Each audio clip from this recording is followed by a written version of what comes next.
Bienvenue à Planète Terre, ici Jean-François Lisée. À l'émission de cette semaine, on va d'abord vous aider à comprendre la politique américaine, mais à travers ce mouvement très influent au sein du Parti républicain qui est en train de choisir son candidat à la présidence, ce mouvement qui s'appelle le Tea Party. D'où vient-il? Que représente-t-il? Pourquoi a-t-il une importance si grande dans le choix des électeurs républicains aux primaires? On en discute avec deux spécialistes, Charles Noble, politologue de Californie, et notre historien François Furstenberg. Ensuite, on va se transporter en Scandinavie et poser une question que l'ensemble de la classe politique québécoise semble se poser depuis quelques années. Que peut-on apprendre de la Scandinavie? Alors, deux spécialistes, Stéphane Paquin de l'ENAP et Henry Milner de l'Université de Montréal, vont nous expliquer ce qui est semblable et dissemblable entre l'expérience scandinave et l'expérience québécoise. Vous allez voir, c'est très intéressant. Mais d'abord, le Tea Party, qu'est-ce que c'est et pourquoi est-ce aussi influent?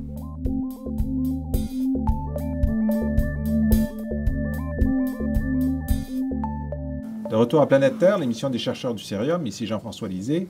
On ne peut pas comprendre la politique américaine contemporaine si on ne parle pas, si on ne comprend pas le Tea Party, qui est un mouvement à l'intérieur et un petit peu à l'extérieur, mais essentiellement à l'intérieur du Parti républicain, et qui a un pouvoir important pour aiguillonner la politique des républicains et donc, par voie de conséquence, une partie de la politique américaine. Donc, on va essayer aujourd'hui de comprendre les origines, le fonctionnement et la façon dont l'opinion publique américaine en général apprécie ou n'apprécie pas le Tea Party, qui est maintenant un facteur important de leur vie politique. Donc, pour en parler, un historien, François Furstenberg. Merci d'être là, François. Merci à vous. Alors, vous êtes professeur au département d'histoire ici à l'Université de Montréal et vous êtes, entre autres, l'auteur de In the Name of the Father, un livre sur la construction de l'image de George Washington dans les années qui ont suivi sa présidence. Et un politologue, Charles Noble. Merci d'être là, Charles. Merci à vous.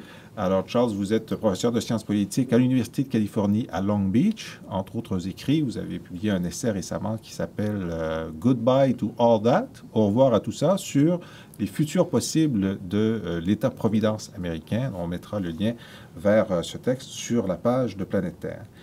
D'abord, avec vous, François, on va postuler que le Tea Party est un mouvement populiste. Bon, je pense qu'on ne prend pas un grand risque à dire ça. Et on va vous demander, vous qui avez une vision longitudinale de l'histoire américaine, les précédents, parce que le système américain est très structuré autour de deux grands partis, mais de temps à autre, des mouvements populistes sont venus un peu bousculer cet ordre établi. Parlez-nous de ça un peu. Ben écoutez, c'est sûr que le populisme est un courant extrêmement important, je pense, dans l'histoire américaine. Ça prédate même l'invention, je dirais, des partis politiques. On pourrait, par exemple, voir la Révolution elle-même comme un mouvement populiste. C'est sûr que ce courant aujourd'hui, ce mouvement, ce réseau, on appelle ce qu'on veut, du Tea Party s'inspire, au moins de manière rhétorique, au Tea Party d'origine, le Boston Tea Party qui était un mouvement de résistance contre les politiques et les taxes impériales du gouvernement impérial. Ensuite, c'est un groupe de gens qui avaient décidé de se rendre dans le port de Boston, d'entrer sur un navire et de jeter dans la baie de Boston, dans le port, le thé, parce qu'il devait être taxé à son arrivée. Mais de combien de personnes parle-t-on? Au Boston Tea Party? Oui. Oh, je ne sais pas, quelques douzaines. Quelques douzaines. Oui. D'accord. Et c'est un événement qui était spontané, qui n'était pas lié à un parti politique, on ne sait pas trop? C'était pas lié à un parti politique, mais c'était lié aux Sons of Liberty. Est-ce que c'était spontané ou non? Je pense que c'était organisé par certaines personnes, mais c'est sûr qu'il y avait un appui populaire derrière le mouvement. Mais les États-Unis sont fondés quelque part sur une contestation contre le populisme. Je veux dire, la Constitution elle-même a souvent... Contre l'ordre établi, pas contre le populisme. Les deux. Ce que j'allais dire, c'est que la Constitution elle-même est une réaction, a souvent été interprétée en tout cas, comme une réaction contre le populisme des fermiers endettés et la peur des élites des États-Unis que de ce qui était les États-Unis, que le gouvernement que la société ils allaient perdre le contrôle de la société. Alors ils ont imposé cette nouvelle constitution pour justement calmer et contrôler leur société. Bon, c'est une façon d'interpréter la constitution. Oui, mais de toute façon, c'est exprès. Le Congrès a deux branches, une branche de représentants qui est proche du peuple et une branche de sénateurs qui est là pour prendre la distance et calmer le jeu. Oui, tout à fait. Et puis au tout début de la République, dans les années 1790, avec l'émergence de deux partis, il y en a un, le parti de Jefferson, qui devient par la suite le Parti démocrate, qui est explicitement fondé sur une impulsion, on va dire, populiste, qu'on peut appeler populiste, des petits fermiers, le moindre gouvernement possible, qui est anti-élitiste. Il critique la formation d'une banque des États-Unis, ça critique le contrôle par les élites de l'économie. Donc il y a toujours eu ce courant depuis les débuts. Après, le plus connu, c'est le mouvement populiste à la fin du 19e siècle, en partie parce que ça s'appelle le mouvement populiste. Et là, je viens d'apprendre que Charles a écrit sa thèse sur ce mouvement populiste, donc je pense que je devrais peut-être laisser la parole. Alors, en quoi est-ce que ce mouvement était intéressant? Oui, mais je commence avec peut-être un petit changement. On est toujours à la recherche aux États-Unis d'une conception de la politique dans un pays où il n'y a pas de tradition clairement ancrée à gauche ou à droite, comme à l'Europe, ou dans la tradition occidentale. Donc on utilise ce mot populiste pour décrire presque n'importe quoi, qui ne provient pas des élites. C'est ça. Donc c'est très difficile et souvent il y a des différents populismes. S'il y a un populisme à droite, à gauche, même avec Ross Perot, un populisme au centre. Oui, alors ça, Ross Perot a dirigé un genre de troisième parti très éphémère au début des années 90 et a été candidat présidentiel et ça a disparu. Oui, mais un populisme au centre. Oui. Donc c'est un concept assez flou. Et je trouve que, dans ma thèse, j'ai essayé de suivre le trajet de ce mouvement-là. C'est a commencé, à débuter dans le sud, une révolte, en fait, des agriculteurs qui étaient opprimés, qui se sentaient opprimés par les chemins de fer, des monopoles. Et à terme, une partie est allée en fait au Canada. Une partie est devenue raciste et vrai conservateur. Une partie est devenue des progressistes. Ou les pères ou les parents du mouvement progressiste. Mais donc c'était une tendance très très difficile à identifier précisément. Alors ensuite, si on avance dans le temps, pour prendre une comparaison avec l'administration Obama, donc lorsque Franklin Roosevelt prend le pouvoir au début de la crise économique, se constitue contre lui un certain nombre de populismes. Lesquels?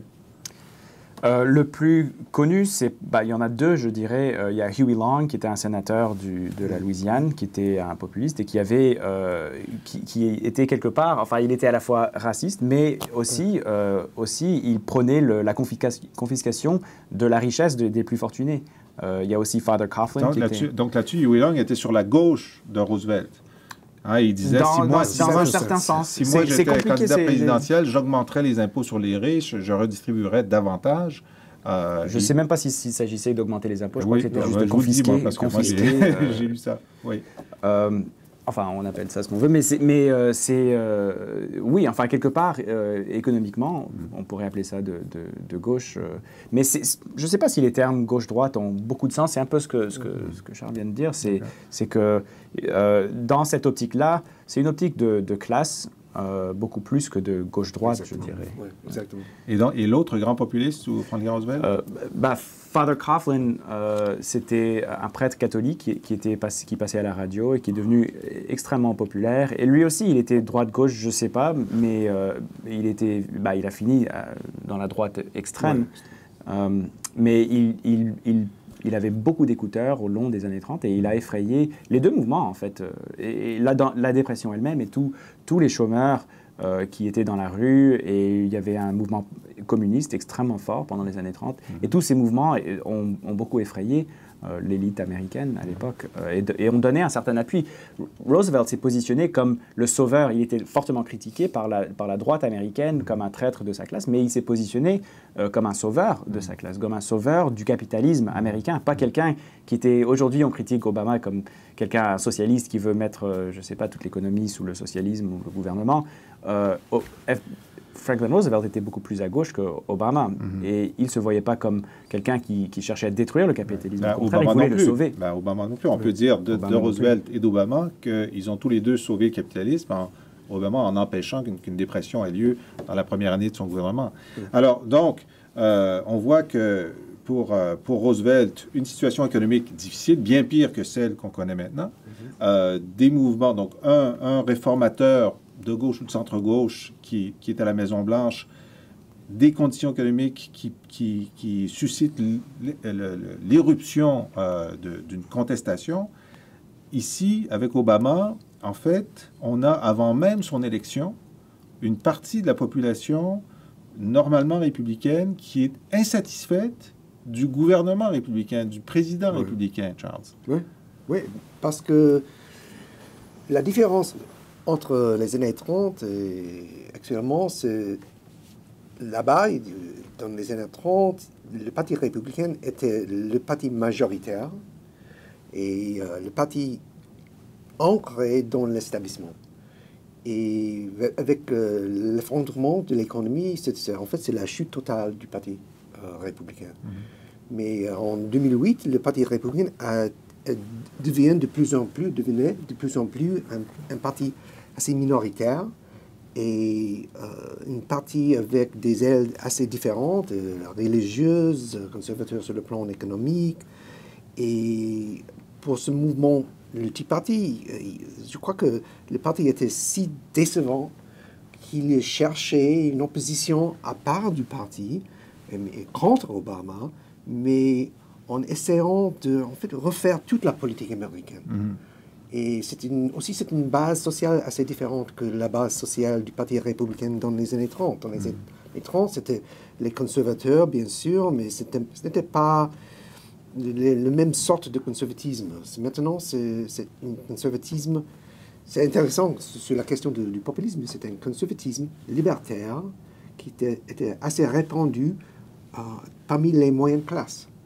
Et ce sont des militantes des moyennes classes qui sont soit libertaires, soit juste économiques, conservateurs économiques, qui s'opposent au programme de relance, qui s'opposent à TAP, comme vous l'avez dit. C'est-à-dire au programme de sauvetage de Wall Street.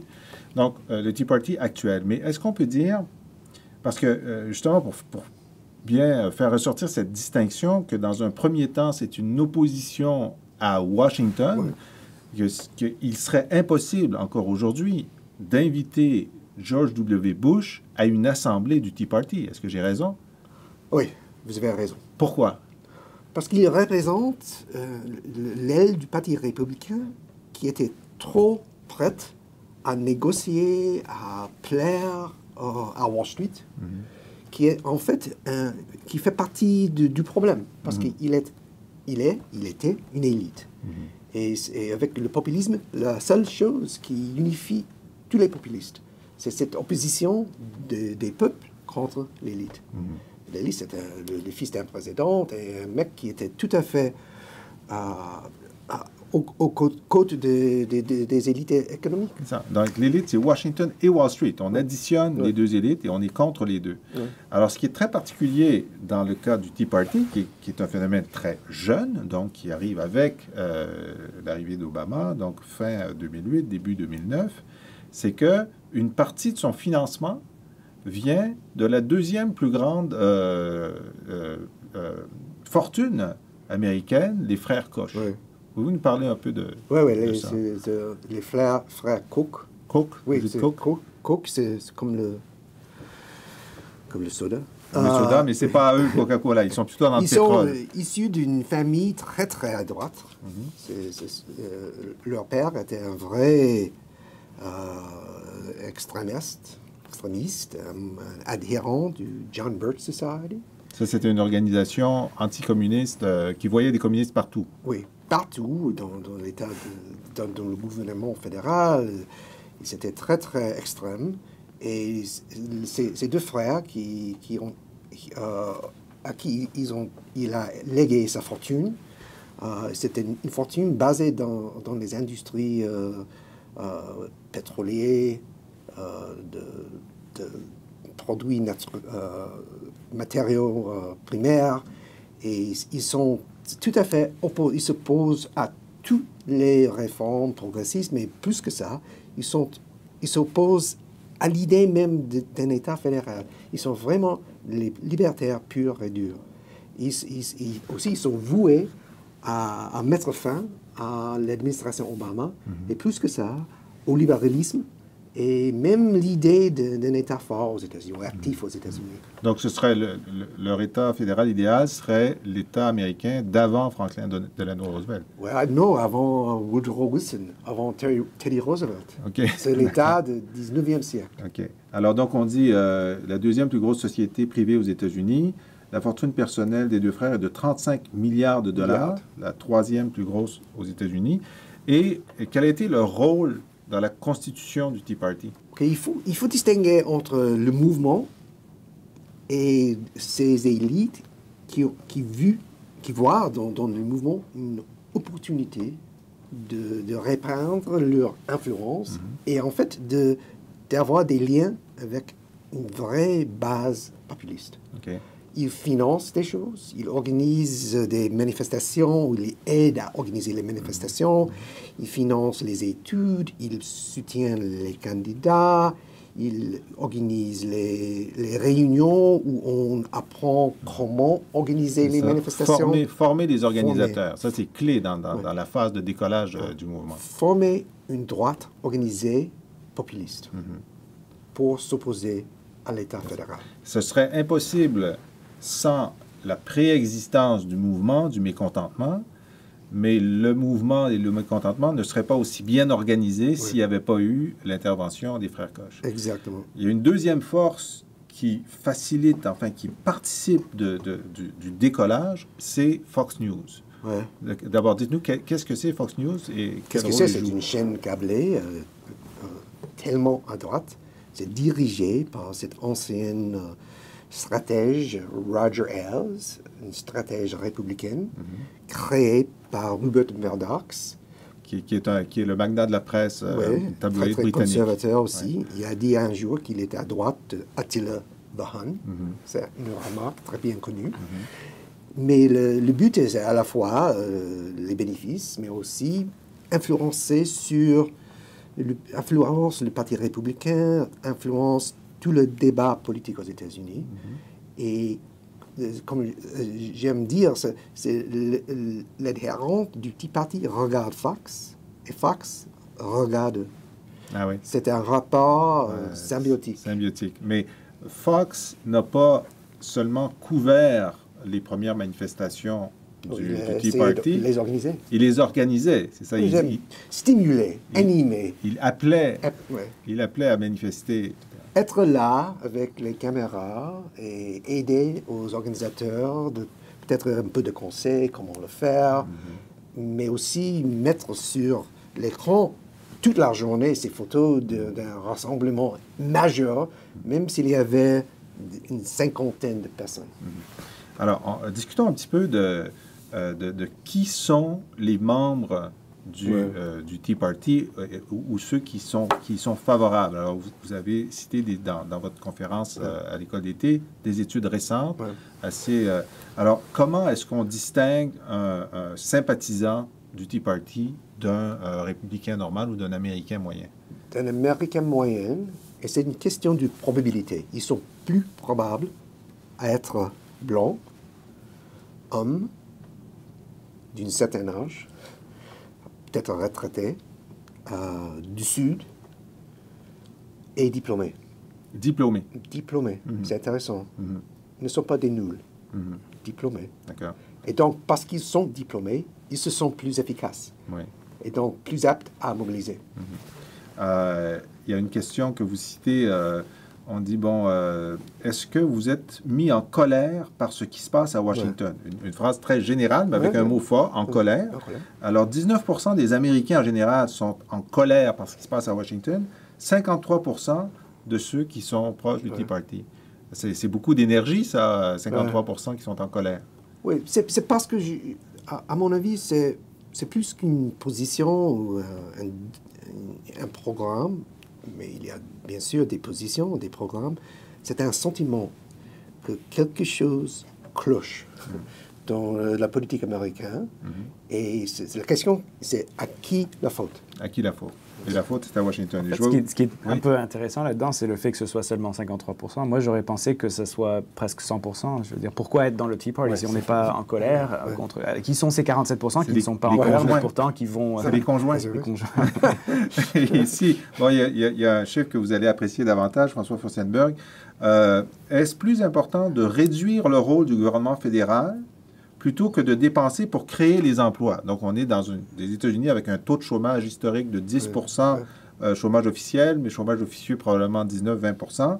Et là, les Américains en général sont divisés sur la question. Réduire la taille du gouvernement, aider pour créer de l'emploi, sont divisés. Les sympathisants du Tea Party, eux, à 76%, disent que c'est plus important de réduire la taille du gouvernement que d'aider la création d'emplois. Donc, pour eux, la question n'est pas tellement la droite religieuse, l'homosexualité, l'avortement. La question, c'est l'économie. Oui. Si vous posez la question, il répond oui, il faut garder à part les questions sociales et mettre l'accent sur l'économie et le rapport entre l'économie et l'État. La chose qui est importante, c'est je me demande si c'est une position très, très pratique ou c'est une position tout à fait abstraite, idéologique. L'État représente quelque chose de mauvais. Et donc, n'importe quelle situation économique, sur n'importe quel enjeu, ils préfèrent réduire l'État. Mais en même temps, si vous demandez s'ils sont contents avec leurs propres bénéfices, avantages, allocations, comme la retraite ou le Medicare, ils disent oui, bien sûr. Donc, ceux qui sont membres du Tea Party et qui profitent, soit qui sont retraités, donc reçoivent la pension de vieillesse de l'État, sont satisfaits de le recevoir. Satisfaits. Et ils pensent aussi que leurs propres impôts sont justes. Ah bon, ils n'en paient pas trop, mais il faut en payer moins. Oui. Mais c'est vrai, les gens, quand on leur demande dans l'abstrait, est-ce que vous êtes contre les dépenses gouvernementales, ils vont dire oui. Est-ce que vous pensez qu'on devrait baisser les dépenses? Oui. Mais quand ça devient concret, est-ce qu'on devrait couper l'année scolaire? Est-ce qu'on devrait fermer les stations pompiers? Est-ce qu'on devrait... Lorsque ça devient concret comme ça, les gens disent non, il faut garder les parcs, il faut garder les routes, il faut garder... Donc, c'est très facile d'être contre les dépenses et contre les impôts, mais lorsqu'on veut quelque chose, ça devient... Et là, je pense que le pays, pendant très longtemps, a pu avoir les deux. On a pu dépenser ce qu'on voulait sans s'imposer, et le reste était fait en prêt. Maintenant, il semble avoir... une sorte de consensus au moins autour de certaines personnes que cette situation n'est plus tenable. Alors quelque chose va donner et ça va être très intéressant de voir maintenant que ça commence vraiment à toucher les gens de la classe moyenne, les gens qui ont systématiquement voté républicain pour les baisses d'impôts. Qu'est-ce qui va se passer? Est-ce que les gens vont commencer à tourner dans une autre direction? Ça, on verra. Le moment de test a été les élections de mi-mandat de novembre 2010, où là, le Tea Party a été très actif dans la désignation d'un certain nombre de candidats républicains, et plusieurs ont été élus, effectivement, à la Chambre des représentants. Et là, on a le recul suffisant pour se poser la question, est-ce qu'ils ont fait une vraie différence ou non dans cette élection de mi-mandat? Oui, si vous distinguez entre les primaires et les élections générales. Okay. Les primaires étant le mode de désignation du candidat du parti. Oui, le mouvement avait beaucoup d'impact sur le choix des candidats républicains. Mais après les primaires, dans les élections générales, c'est difficile à établir un lien direct entre le Tea Party et les résultats entre les démocrates et les républicains. Okay. Les républicains ont gagné. Mais donc, la question, c'est est-ce qu'ils auraient gagné quand même sans le Tea Party? Oui, et les études qui sont là maintenant disent non. Ils sont surfés, ils ont utilisé... le mouvement fait partie d'un revirement politique, mais le mouvement n'a pas augmenté l'ampleur du mouvement. Donc ils auraient gagné quand même. Oui. C'est ça. Mais plus, il y avait des cas où le Tea Party a impacté le choix de candidats comme Sharon Engel en Nevada ou Christine O'Donnell en Delaware. Et ces deux exemples sont des sièges au Sénat où on a pensé à l'époque que les républicains avaient beaucoup d'opportunités de prendre contrôle de deux sièges. Et ces deux candidats Tea Party, perçus comme des extrémistes, ont perdu. Donc là, ça a nuit. Ils ont gagné des primaires républicaines, ils ont écarté des candidats plus modérés, et ils ont perdu l'élection. Mais ne peut-on pas dire qu'ils ont permis de faire sortir le vote davantage parce qu'il y avait plus d'énergie? Oui. Et que donc, mais ça n'a pas donné des majorités supplémentaires aux républicains. Exactement. À mon avis, le vrai épreuve sera 2012. Et la question du taux de participation auprès des républicains, et en particulier si le Parti républicain ne choisit pas un membre de Tea Party. Par exemple, le candidat Mitt Romney. Oui, c'est-à-dire le candidat à la présidence. C'est ça.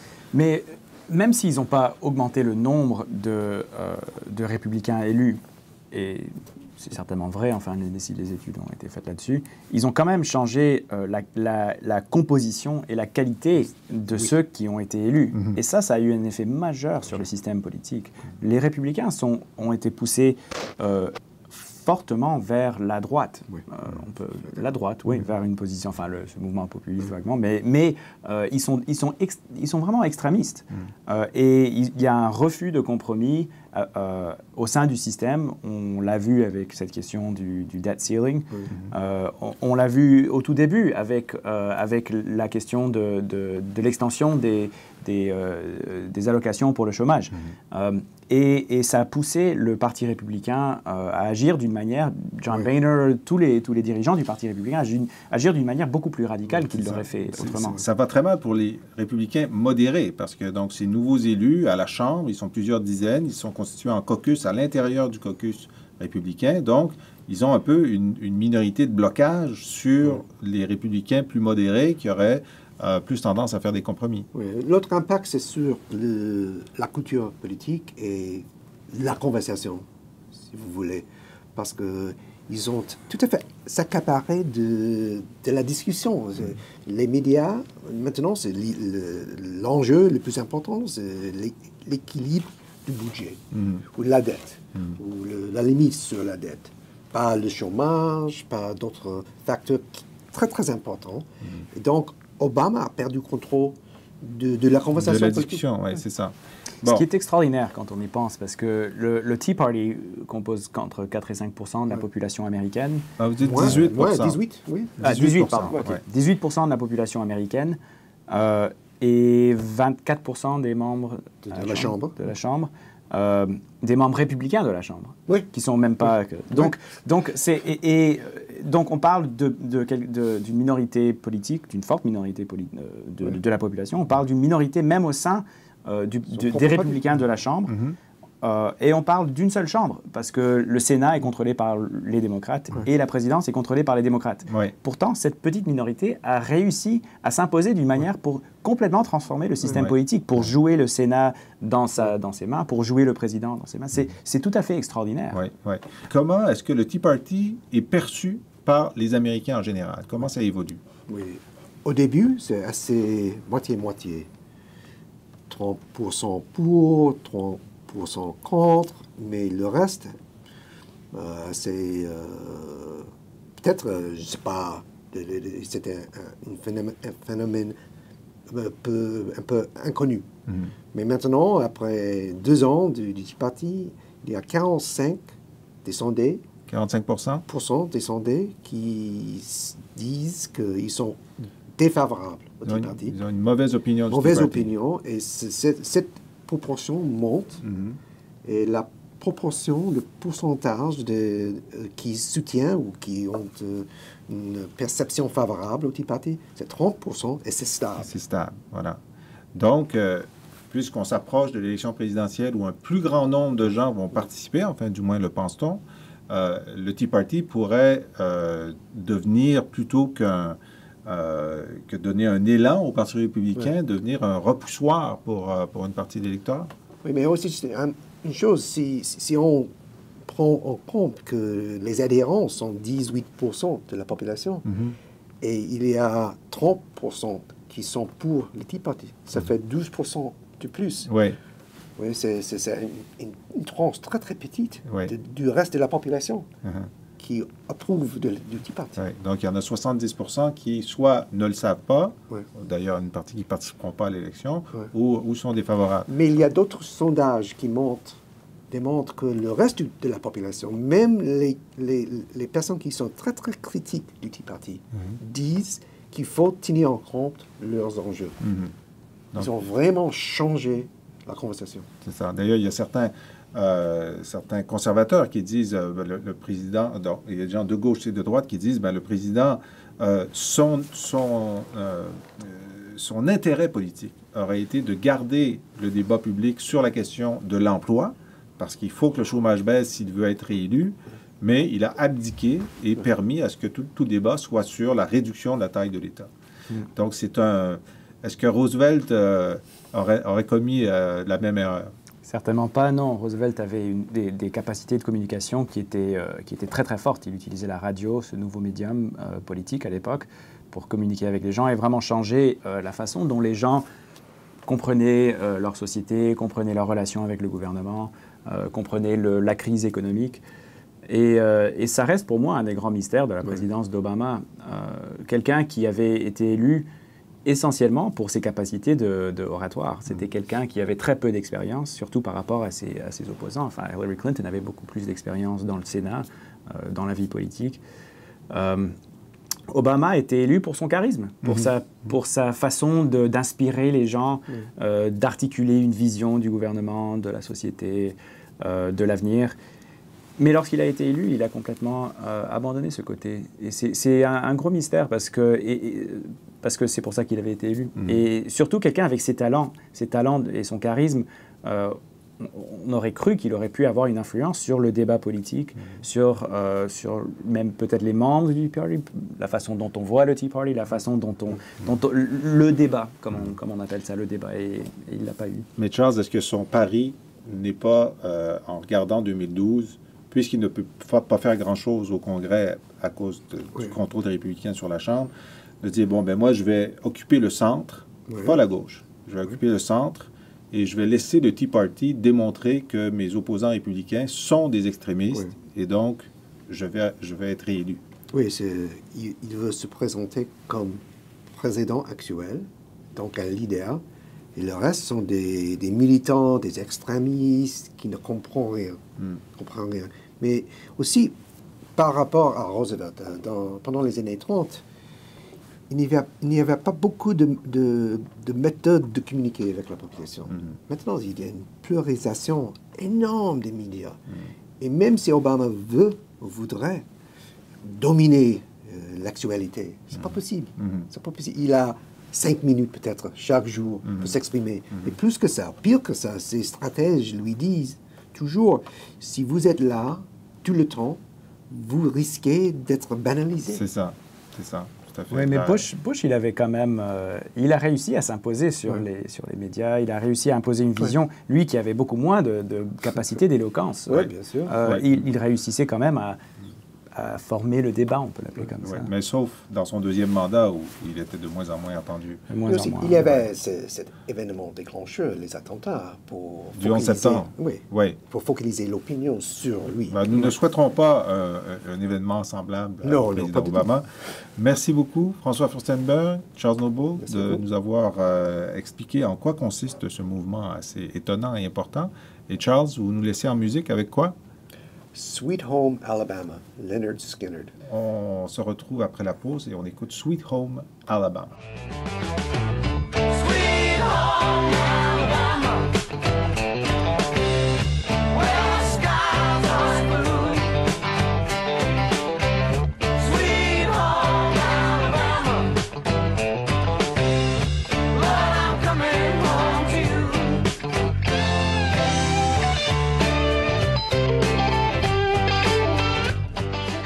retour à Planète Terre, l'émission des chercheurs du Cérium. Ici Jean-François Lisée. Nous allons parler, comme promis, de la Scandinavie avec mes deux invités.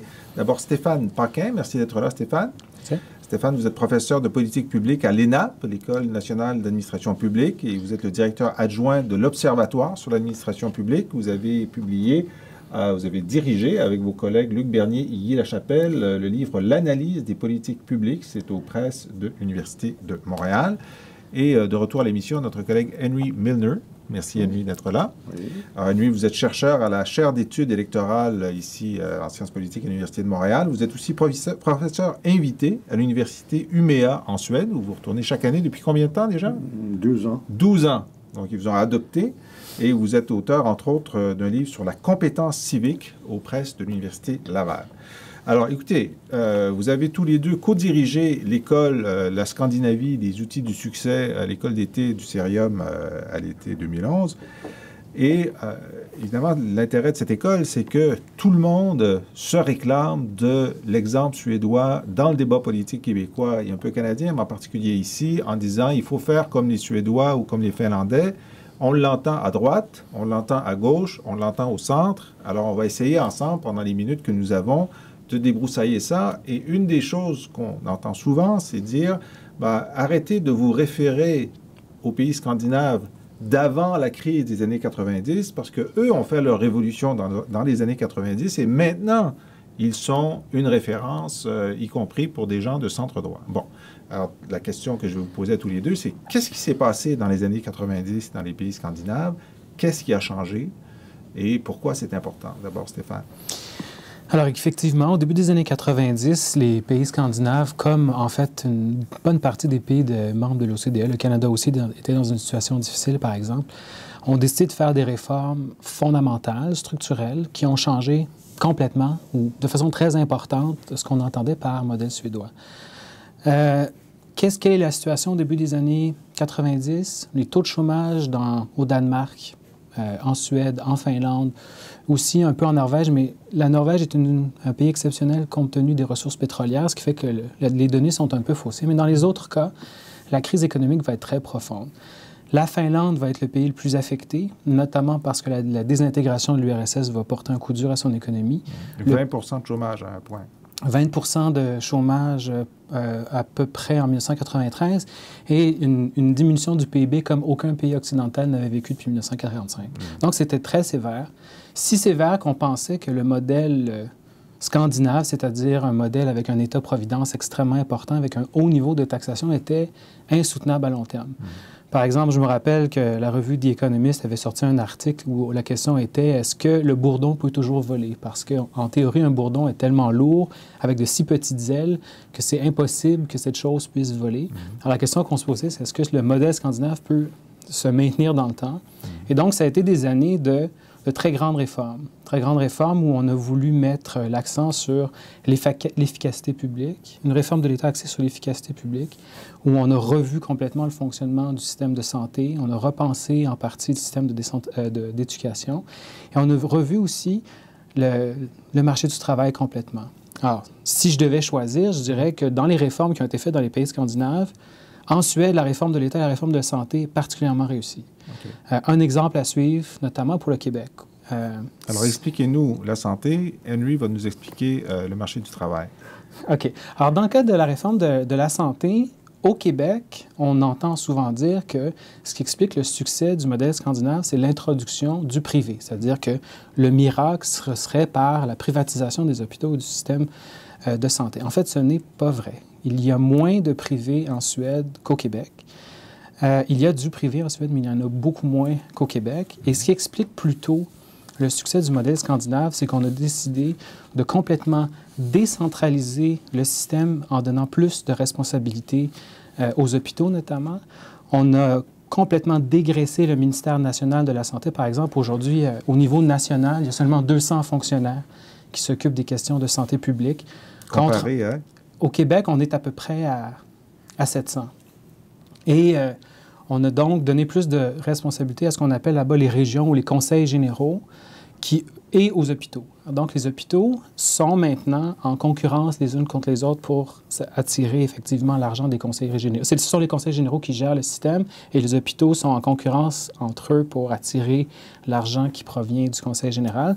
Mais comment? Mais ça peut paraître... C'est pas... Bon. Les hôpitaux, donc Revenons à la base. tout est public. Donc, le ministère de la Santé existe, il est dégraissé. Il y a des conseils régionaux publics et les hôpitaux sont publics. Mais en quoi est-ce que cette concurrence permet de réduire les coûts ou d'augmenter la qualité? Alors, les gains d'efficacité viennent du fait qu'on a dégraissé l'appareil décisionnel, qu'on a décentralisé le pouvoir décisionnel vers les conseils généraux qui gèrent sur une région particulière les questions de santé. Ce sont eux qui sont responsables et non plus le national. Le national fixe les grandes directions du système de santé, par exemple, qu'est-ce qui est couvert ou pas, à quel coût et comment on veut faire l'organisation des soins. Mais la mise en œuvre des soins se fait au niveau local, au niveau des régions. Et ensuite, les hôpitaux, au sein d'une région, sont celles qui vont fournir les soins. Donc, qu'est-ce qui se produit là-bas? C'est que l'argent suit les patients. Donc, si vous êtes un Suédois, vous allez à l'hôpital. Si vous êtes un hôpital, vous voulez en attirer parce que c'est comme ça que vous allez recevoir votre financement. On a mis les hôpitaux en concurrence entre eux, dans le sens où si un hôpital n'est pas capable de soigner un patient dans les délais prescrits, cet hôpital va devoir payer le traitement dans un second hôpital. Par exemple, si Sainte-Justine n'est pas capable de régler votre problème dans les délais prescrits par la loi, bien, Sainte-Justine va devoir payer Côte-Saint-Luc pour que lui fasse. Autrement dit, un hôpital qui est plus productif peut attirer plus d'argent. Donc ça, c'est une partie... Alors, ça donne une énorme pression sur les administrateurs, les médecins, les professionnels. Plus efficace. Ensuite, les performances des hôpitaux sont évaluées au niveau suédois par une agence qui est une entité indépendante qui n'est pas contrôlée par l'État et qui mesure et compare les performances. Et à partir des meilleures pratiques, l'État suédois détermine le budget pour les années suivantes pour les soins de santé en Suède. Donc ça veut dire que les patients, les citoyens connaissent ces palmarès? C'est évalué, mesuré, disponible sur Internet. C'est disponible sur Internet. Alors, si j'ai une appendicite, je regarde sur Internet lequel de l'hôpital de ma région est le meilleur pour ça, mais aussi l'hôpital qui est le meilleur pour ça est récompensé. Donc, est récompensé. Ouais. Parce que s'il réussit à attirer des patients d'autres hôpitaux, va recevoir plus d'argent. Okay. Et à partir des performances des hôpitaux, la moyenne des meilleurs va devenir la base du financement des années suivantes. Donc, c'est un système qui se veut vertueux. La moyenne des meilleurs. Oui, bien, c'est un calcul qui prend 5000 indicateurs, donc je ne peux pas vous l'expliquer aussi simplement que ça, mais c'est un système qui fait qu'on s'oriente vers les meilleurs. Okay. Autre exemple de mesure qui a été mise en place en Suède il y a à peu près 5 ans, c'est que pour régler le problème des urgences, parce que les Suédois aussi avaient un problème d'urgence, on a décidé de créer un fonds qui vise à récompenser les hôpitaux qui n'ont plus de problème d'urgence. Donc, au lieu de procéder comme avant, où on laissait, par exemple, les urgences se gonfler, et donc on espérait que le ministère réagisse et nous donne de l'argent pour régler notre problème, là, on fait le contraire. On récompense ceux qui réussissent à régler leurs problèmes d'urgence. Ça doit quand même, comme toute mesure, provoquer des effets secondaires négatifs, c'est-à-dire essayer de maquiller les chiffres ou refuser des gens à l'urgence. Il n'y a pas ça aussi? Il y a sûrement de ça. Il y a des agences indépendantes qui mesurent, qui évaluent, qui comparent. Il y a donc un arbitre indépendant dans le débat, en fait. Ça pourrait être, plutôt que ce soit le ministère de la Santé qui évalue lui-même et qui détermine quel crédit accorder, il y a une agence indépendante qui fait les évaluations. Je regarde les chiffres que vous avez donnés lors de votre conférence. Donc, on parle de la Suède, donc les chiffres de 2007.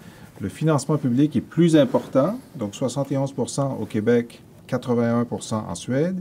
Ils ont plus de médecins par 1000 habitants, ils ont plus d'infirmières par 1000 habitants, ils contrôlent mieux les dépenses que nous.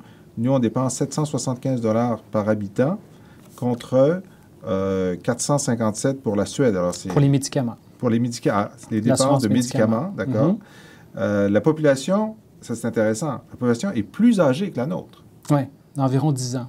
Okay. Donc, la moyenne d'âge est plus âgée, ce qui voudrait donc dire, puisqu'on sait que ce sont les personnes plus âgées qui consomment le plus de soins, ça voudrait donc dire que les coûts de santé devraient normalement être plus élevés que nous. Mais si vous regardez le coût par habitant en Suède, c'est beaucoup plus faible.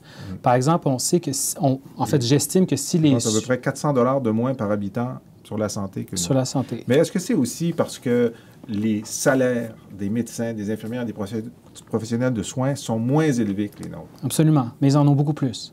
Oui. Donc, s'ils étaient en Amérique du Nord, ils ne pourraient pas faire ça.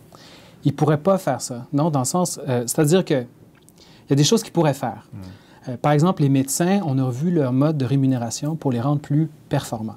C'est-à-dire que en Suède, traditionnellement, les médecins étaient des salariés. On a ajouté une partie de leur salaire à l'acte, puis une partie à la capitation, c'est-à-dire à la taille du cabinet de médecin, si vous voulez, le nombre de patients qu'un médecin suit dans son cabinet. Et ce nouveau mode de rémunération a pour effet d'augmenter, si vous voulez, la performance des médecins. Autre exemple très efficace, on a plus d'infirmières en Suède qu'ici, et ces infirmières peuvent avoir des rôles plus importants que chez nous. Elles peuvent, par exemple, envoyer un patient directement en deuxième ligne. Elles peuvent prescrire... En sautant par-dessus le généraliste. Oui. Elles peuvent prescrire un certain nombre de médicaments, elles peuvent pratiquer un certain nombre d'interventions. Donc, on a revu le partage des tâches. Et comme il y en a beaucoup plus qu'ici, ça a comme effet de rendre le système beaucoup plus fluide, beaucoup plus performant. Donc, autrement dit, pour revenir à la problématique de base, c'est pas l'augmentation du privé qui explique la performance du système suédois, c'est plus la décentralisation, le partage des tâches qui a été revu, une augmentation, par exemple, des responsabilités qu'on peut donner aux infirmières, ce qui fait qu'au final, le système ait un bien meilleur contrôle des coûts qu'ici. Par exemple, aujourd'hui, le système de santé suédois coûte moins cher en pourcentage du PIB qu'en 1980. Donc, c'est une opération majeure et ça coûte en Suède 2 fois moins cher qu'aux États-Unis, le système de santé sur le PIB. Donc, c'est une opération majeure qui a été réussie. Henry Milner, marché du travail? Voilà. Bon, je commence avec le modèle traditionnel et on va parler des changements au début des années 90, etc. Le modèle traditionnel, c'est lié avec ce qu'on appelle le modèle Rhein-Meidner. C'est basé sur des négociations centralisées. C'est possible parce que du côté des travailleurs, ils sont très organisés. Aux années 60, ils étaient 80% et plus, 85% qui étaient membres des syndicats. Donc, quand les syndicats négociaient à peu près pour tout le monde. Donc, ils étaient forts, mais ils étaient aussi responsables parce qu'ils savaient, bon, on peut chercher 20%, mais ça va créer l'inflation et ça ne donne rien. On n'est pas concurrentiel. Du côté des employeurs, aux années 30, ils ont vu que, regarde, il y aurait un gouvernement social-démocrate presque tout le temps. On a des syndicats très forts, donc ça ne donne rien de ne pas négocier. Donc, on a créé une certaine, même à la fin des années 30, on a créé certaines ententes, l'idée de négocier d'une façon centralisée, de toujours, et c'est sur la base de négociations centralisées avec des organismes très puissants des deux côtés, où le gouvernement appuie, mais n'est pas vraiment directement impliqué, qu'on a installé ce modèle Rhein-Meidner. L'idée, c'était, avec des économistes du gouvernement, des syndicats, des patrons, et surtout des secteurs privés, parce que les syndicats sont très forts dans le privé, c'est pas comme chez nous, où c'est le public vraiment qui est important. Donc, le secteur privé, où il y a des exportations, Volvo, Saab, ces compagnies-là, Ericsson, les grands syndicats-là, les métallos, etc., sont dominants dans le secteur des syndicats.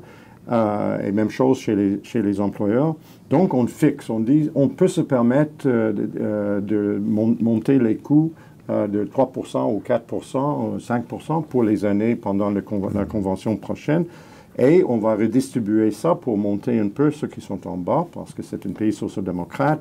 On va prendre en compte les conditions de danger au travail, etc. Mais le montant est fixé par tout le monde, parce que sinon, ça crée l'inflation et ça ne donne rien. Parce qu'il faut être concurrentiel. S'il y a mésentente et qu'il y a une grève, c'est une grève générale. Là, tout le pays s'arrête. Oui, mais ce n'est pas souvent, parce que tout le monde comprend qu'une grève générale, ça ne donne presque rien. D'accord. Et donc, qu'est-ce qui se passe dans ce cas-là, dans les années 50-60? Si vous avez un contrat qui touche tout le monde, les compagnies les plus rentables, les plus efficace. Oui. Pour eux autres, c'est très bien parce qu'au lieu d'être obligés de négocier avec leurs propres travailleurs qui vont chercher plus d'argent, ils ont beaucoup plus d'argent pour faire la recherche, pour améliorer les conditions de travail, etc., mais au lieu de les payer dans le salaire. Et donc, ils deviennent plus concurrentiels sur le plan international parce que les mêmes travailleurs dans des pays comme la nôtre négocient directement avec leurs concurrents, donc cherchent plus d'argent. Et donc, ça crée une situation où vous avez, dans un petit pays, à ce moment-là, 5 millions de personnes, vous avez des grandes multinationales qui réussissent. Et au même moment, vous avez des compagnies dans des secteurs comme le textile, etc., qui ne sont pas capables de payer le montant. Général. Et donc, vous avez une situation de travailleurs qui passent d'un à l'autre avec toutes sortes de programmes de formation, de recyclage, d'aide pour les gens de transférer des industries non rentables vers les industries rentables. Et avec une formation qui les prépare, etc., les recherches technologiques, et aussi le fait que vous avez, on en avait parlé dans la santé, mais en général, vous avez des services sociaux universels, pas liés avec l'emploi. C'est rien à faire si vous êtes employé de Volvo, si vous êtes employé de textile, ou vous êtes en chômage.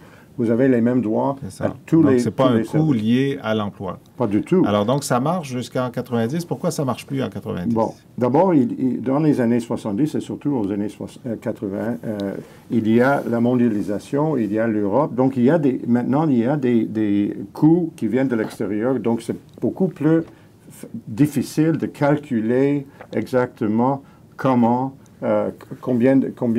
qu'est-ce qu'il faut faire. Et donc, c'est plus difficile d'être d'accord entre les partenaires. Et on fait des erreurs.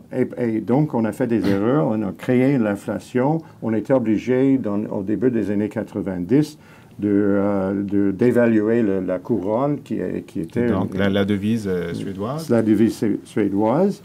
Et on a aussi, dans la période de radicalisme aux années 70, les syndicats sont allés plus loin avec certains programmes, surtout l'idée de créer des fonds d'investissement sur les profits des compagnies dirigées par les syndicats.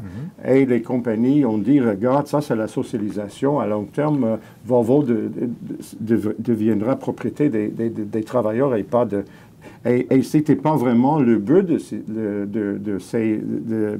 parmi ceux qui ont trouvé cela comme solution, c'était pas ça. Mais il y avait des gens plus radicaux qui ont dit qui ont dit ça, et des côtés des employeurs, ils disent ça c'est pas accepté. Vous avez violé les principes négociés depuis 1938 où on a dit on respecte certaines choses. Et donc, le deuxième problème, c'était que c'était beaucoup plus difficile d'avoir des négociations centralisées avec les accords. Donc, c'est dans cette période-là qu'on a commencé à dire « c'est la fin du modèle, etc. » Maintenant, si on regarde, c'est pas exactement la même que c'était, mais maintenant, tu as cité The Economist. Si tu regardes The Economist maintenant, on parle de modèle suédois. Ouais. Alors, qu'est-ce qui a changé? OK. Alors, vous n'avez plus des négociations centralisées. Ah bon? Parfois, vous les avez, mais ce n'est pas garanti. Okay. Dans les années 50-60, c'était garanti. Dans tous les 4 ans. Là, donc, le syndicat de Volvo va négocier avec Volvo et le syndicat de la distribution alimentaire va discuter donc, avec... si on regarde ça, on dit c'est fini. Oui. Mais si on regarde de proche, on voit que les syndicats de Volvo, quand même, consultent les autres syndicats et même les patrons aussi, même si ce n'est pas officiel, ils consultent aussi. Donc, en effet, les résultats ne sont pas tellement différents. Okay. Il y a une marge, une différenciation dans les conventions, mais la fourchette n'est pas très large. Pas très large. Okay. Et c'est parce que, même si les structures ne sont pas les mêmes, les traditions, la culture, les coutumes ont resté. Mais en quoi est-ce que ça donne plus de flexibilité ou d'efficacité au système? Mais par exemple, dans le passé, on ne pensait pas à... Tu sais, il y avait les transports, ils étaient publics.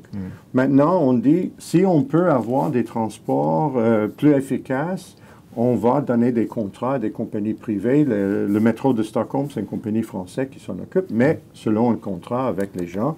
Il a parlé des hôpitaux. C'est un peu ça l'idée. On va trouver C'était pas nécessaire aux années 50-60. Mais les hôpitaux sont publics. Là, le métro est privé. Mais c'est privé, mais ils doivent reconnaître les droits des syndicats, ils doivent fournir, c'est un contrat de 3 ans ou 5 ans avec le conseil municipal de Stockholm pour fournir certaines choses, donc pour les utiliser. Mais c'est plus efficace. Est-ce qu'il y a eu une mise en compétition du métro privé et des soumissionnaires, c'est-à-dire du métro public et des soumissionnaires privés, ou c'était une décision de demander à des soumissionnaires privés? Parce que c'était à l'époque, c'était le conseil municipal de Stockholm était centre-droite, Oui. donc ils ont cherché plutôt des solutions où le marché était plus important, mais quand même, comme dans les hôpitaux, ça ne change pas dans le réel, ça ne change pas grand-chose, ça peut être plus efficace, ça veut dire le coût contre le service, la les qualité services, du service, oui. c'est ça, Le rapport a qualité-prix. probablement amélioré. Écoles privées, même chose. Mais les écoles privées, encore une fois, sont subventionnées à 100%, mais ils sont indépendants. Ils peuvent trouver d'autres façons d'agir. Donc, ils font une certaine concurrence contre les écoles publiques. Donc, il y a ces adaptations-là. Donc, on peut parler, si on regarde, on voit qu'il y a des changements importants. Est-ce que le niveau de syndicalisation a baissé? Le niveau de syndicalisation a baissé de 85% à 70%. À 70. Oui. Et donc, c'est et une le vote tendance? pour le Parti social-démocrate a aussi baissé OK. parce que les gens, on n'a pas l'impression qu'on a besoin d'un gouvernement social-démocrate pour garder. Donc, si on regarde de loin, on voit des différences importantes. Mais si on regarde la vie des citoyens suédois, par exemple, le coefficient Gini, qui est un indicateur d'inégalité, il n'a pas beaucoup changé. Et la Suède, le Danemark, le Finlande restent les pays les plus égalitaires. et le taux d'imposition. Le taux d'imposition des très riches, on a, comme partout, tu sais, aux années 80, quand j'étais là la première fois, on parlait de taux d'imposition des plus riches de 90%. Donc, les gens fameux ont décidé de ne plus, tu sais, Bjorn Borg, le grand le joueur de tennis et d'autres, et ça a créé le scandale. Et on a décidé, il y a des choses qu'on ne peut pas se permettre, donc on a diminué ces choses-là. Mais quand même, on cherche, au maximum, je pense c'était plus que 50% de PNB dans les taxes. Maintenant, c'est réduit vers 45%. À Danemark, c'est 48%. 48 et des poussières. C'est ça. Mais c'est encore parmi les plus élevés. Ah, C'est les plus élevés. C'est les plus élevés. Mais Alors, quand même. Vous avez dans votre conférence, Henry Milner, montré des sondages assez époustouflants pour les Nord-Américains.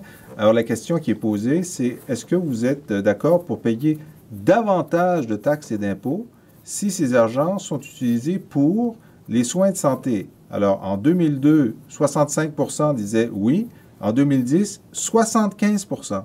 Oui. Par exemple, est-ce que vous êtes d'accord pour payer davantage d'impôts, alors qu'ils sont parmi les plus taxés, pour aider les familles avec les enfants? Alors, 39% disaient oui en 2002, 51% disent oui en 2010, et je pourrais continuer la liste comme ça. Donc, il n'y a pas de mouvement anti-impôt. Mais c'est un peu contradictoire parce qu'au même moment, le Parti social-démocrate perd de voix et perd le pouvoir. Ouais. Et ce qu'on peut dire peut-être, c'est que les Suédois maintenant sont, d'une certaine façon, y compris que c'est un gouvernement de centre-droite où l'efficacité est très importante, ont moins de peur qu'on va gaspiller cet argent-là. Et y compris qu'il appuie les institutions de santé, etc. Ça explique un peu pourquoi ils sont plus favorables maintenant qu'en 2002, quand ils étaient toujours les social-démocrates. Il faut aussi ajouter le fait que le Parti conservateur, qui est au pouvoir maintenant, dans une coalition, a changé sa position il y a à peu près 7-8 ans. Avant ça, la position, le programme des conservateurs, au moins sur papier, pas nécessairement au pouvoir, parce qu'il y a des compromis, mais sur papier, c'était une sorte de rejet de modèle. Tu sais, on va vers l'autre modèle, le modèle plus marché, etc.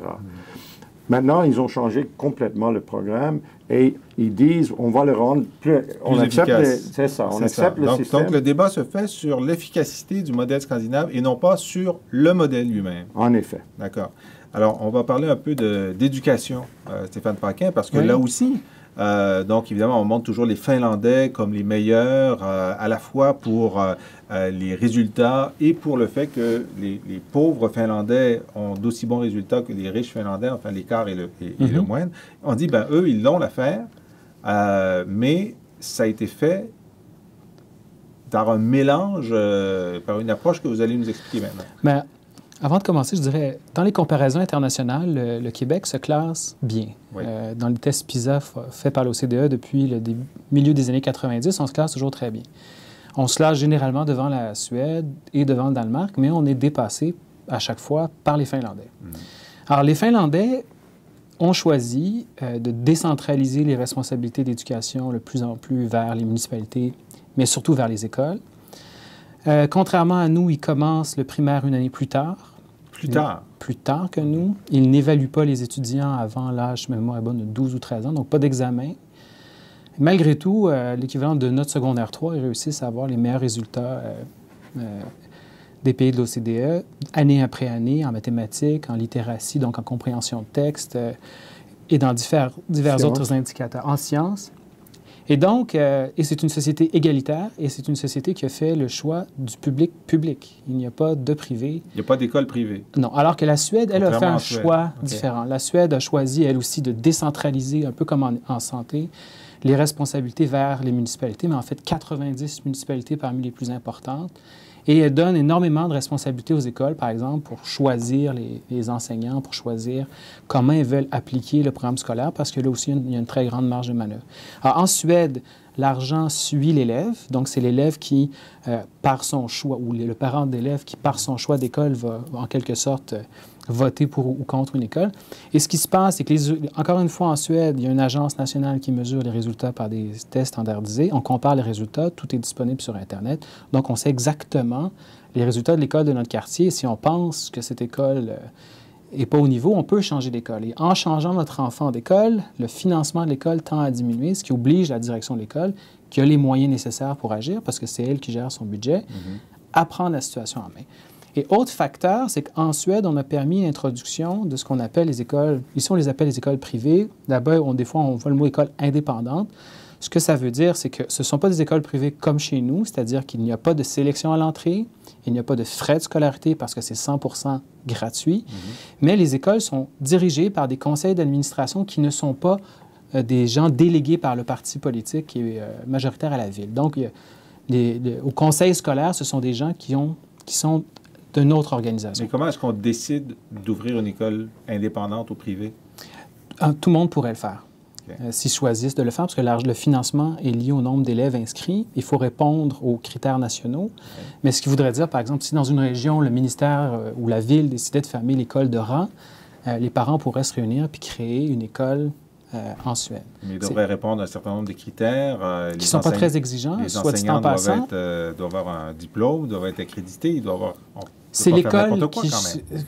Pas n'importe quoi, mais dans un livre sur l'enseignement en Suède, tout le programme du primaire rentre sur un document de 20 pages. Donc, ça... Du primaire. Du primaire. 20 C'est quoi pages. les exigences au primaire?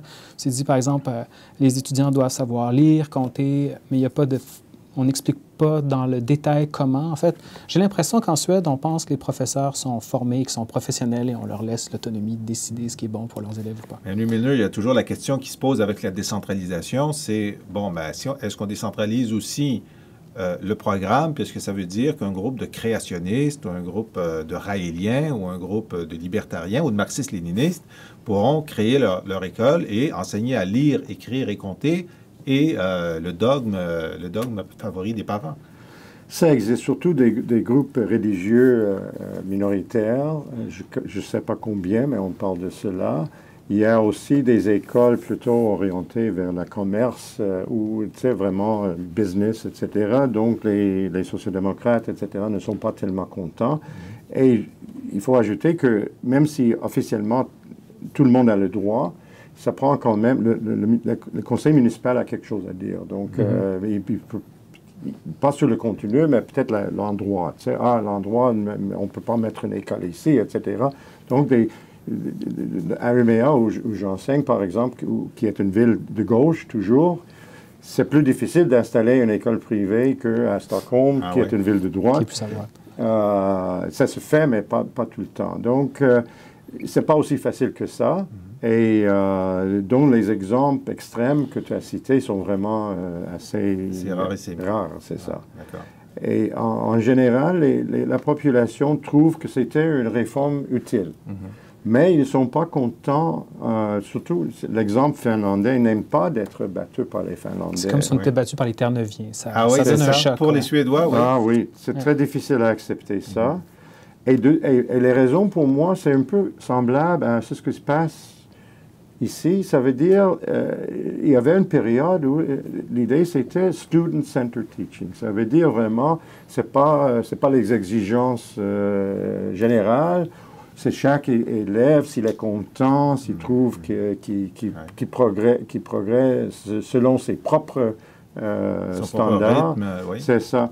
Donc, et les partis bourgeois surtout, et c'est une des raisons pour lesquelles ils ont gagné, surtout le Parti libéral, qui est un petit parti dans la coalition bourgeoise, ils ont dit, on ne peut pas accepter ça, il faut avoir de meilleurs standards, etc. Et dans le cas de Finlande, c'est beaucoup plus traditionnel. On respecte le professeur, on a Oui, des mais il n'y a pas de exigences. test. Alors, normalement, à droite, on dit il faut constamment tester, évaluer. Oui, Alors qu'en Finlande, comparer. on a comparé, alors qu'en Finlande, on ne teste pas jusqu'à 12 ans. à peu près. Oui, mais il y a quand même des rapports des professeurs individuels qui là-bas, sont assez... Regarde, c'est difficile de comparer parce qu'il n'y a pas de test. Mais ce qu'on nous dit, c'est que quand même, les professeurs, on doit attendre certains comportements, ils ont des exigences plus... c'est plus normal dans les écoles. Donc, c'est pas le fait qu'ils ont... Il y a plus de discipline dans Il y a- l'école. Il n'y a pas plus de- d'examen standardisé, mais il y a quand même des formes d'évaluation qui se font. Là. OK, au choix du professeur. OK. Au choix du professeur ou de l'administration de Dans l'école. l'école. Donc, c'est au niveau de l'école. Mais c'est peut-être une question culturelle. Peut-être aussi, c'est une langue très difficile, le finlandais. Oui, donc- peut-être qu'on ne comprend pas tout ce qui s'y passe. Bon, dernière question, parce que c'est général en Occident, le décrochage des garçons. Alors, c'est une plaie aux États-Unis, au Canada, au Québec, en France. Alors, qu'est-ce qui se passe en Suède, en Finlande, sur ce phénomène-là? La seule étude que j'ai vue portait sur la Finlande. Le taux de décrochage est légèrement plus faible, mais reste quand même assez élevé. La donnée la plus surprenante, c'est plutôt au niveau de la formation continue. C'est que même si les gens décrochent, tout au long de leur vie, ils suivent plusieurs formations. Je ne me rappelle pas des chiffres exactement, mais c'est au moins 2 ou 3 fois plus qu'au Québec. Donc, il y a un centre, je ne sais pas exactement comment ça s'organise, mais au niveau de la formation continue en entreprise ou dans le milieu professionnel, c'est beaucoup plus généralisé qu'ici. Et ça me semble particulièrement le cas de la Finlande. En Suède, je n'ai pas vu les taux de décrochage. Oui. C'est un problème général, mais en comparaison avec nous, c'est pas aussi grand. Il faut le secteur professionnel que nous avons aussi, mais en comparaison, c'est pas comparable. Tu sais. Donc, au lieu de décrocher, on peut aller dans le secteur professionnel à partir de deuxième année. Dans le système d'éducation, l'offre professionnelle est plus développée en Suède que chez nous. C'est ce que vous dites? Ça veut dire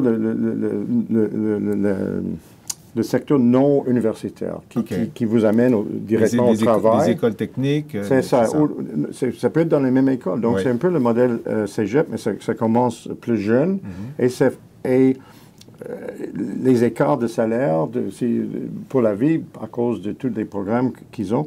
Alors, c'est plus facile de se diriger, un jeune homme, surtout les garçons, se diriger vers un des programmes professionnels. Donc, et nous autres, même on a créé ça, mais on ne le valorise pas beaucoup. Moi, j'ai des expériences au Cégep Québec au Québec que je peux comparer avec les Suédois. Et au lieu de favoriser la professionnelle, on les invite à décrocher avant d'y aller. C'est dommage. On pourrait encore en parler pendant 1 heure, mais c'est tout le temps que nous avons. Merci beaucoup, Stéphane Paquin. Merci beaucoup, Henry Milner. Henry Milner, vous avez une plage musicale à nous suggérer?